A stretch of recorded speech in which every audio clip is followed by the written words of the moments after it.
Hello and welcome to my channel, The Way What Is Truth. Yes, just today I have discovered that I only have 12 months left to live here in this house.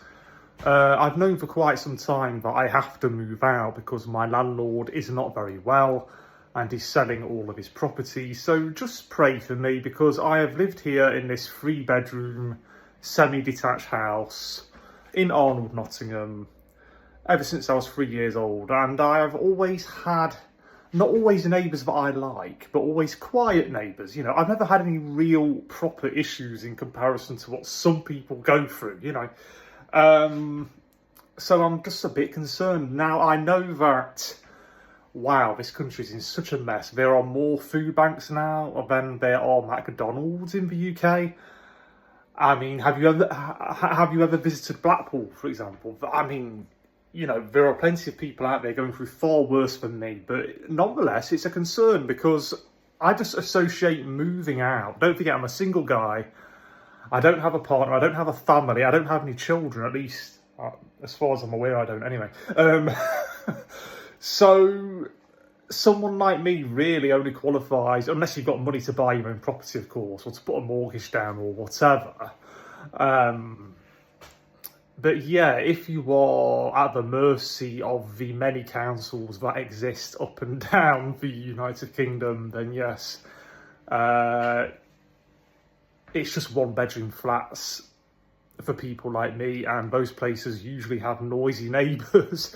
What was it, 7 times out of 10, 8 times out of 10, you're going to get some kind of noise. In fact, even in huge apartment blocks, those so-called luxury flats and luxury apartments that you can move into, even in places like that, you can get noisy neighbours. So I am concerned. Now, this is nothing compared to what some people are going through. So let's take the time to pray for all the people who are looking for a home, but they can't find anywhere to live. You know, single mothers with children, homeless on the streets, trying to find somewhere to live, trying to find employment, but they can't find a job, trying to find a house to put a roof over the heads of their poor children.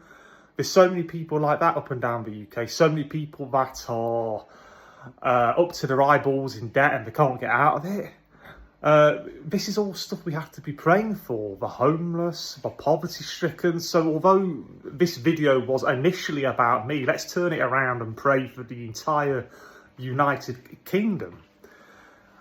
The problems I have in my life, yeah, I've gone through some stuff, okay, to put it politely, but, you know, mentally, emotionally, this, that and the other, spiritually, but it's nothing compared to what some people are going through, right? So let's pray for all these people that are going through such worse stuff than what I've gone through in my life. Just pray for me to find a place. I have lived on my own since my early, late teens. I forget exactly how old I was when I first lived on my own here in this house. But it was either like late teens, early 20s. I think it was like 21, 22 at the latest. I was living here on my own. So I've lived here on my own for the best part of 20 years. I'm 38 now. So maybe I'm going to have to try and move in with my mum. But she's 76 years old, God bless her soul, and I just don't know. I don't know.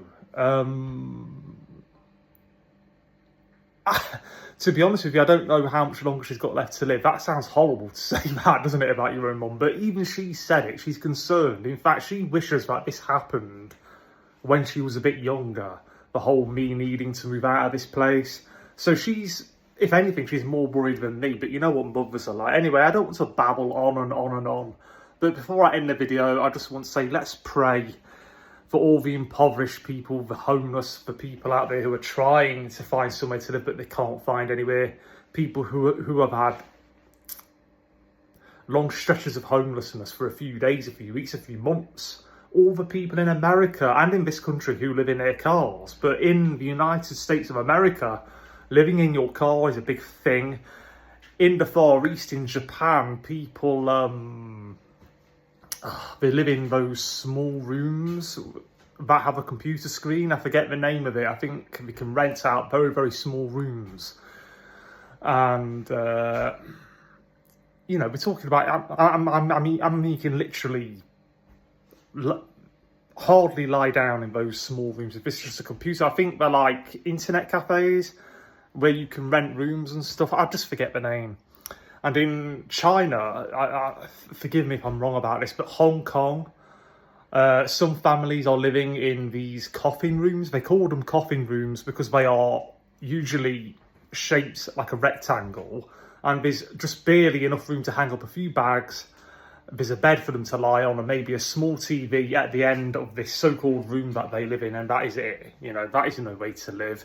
And you get extremely small apartments in China. This is just to broaden your mind just a little bit, to get you thinking about all this that's happening around the world. People living in places that are far too small for them. Couples with children, and people living in slums, and of course homeless people exist all over the world. Anyway, I really will end the video now, so bye bye and God bless, and just say a prayer, drop a comment down below, and I just hope and pray that I'm able to move somewhere where I don't have noisy neighbours, and potentially move in with my mum. But you know, it is something that I'm worried about because I'm not used to moving, for one thing. That's got a lot to do with it. In fact, I'm not used to a lot of things. Anyway, bye bye and God bless.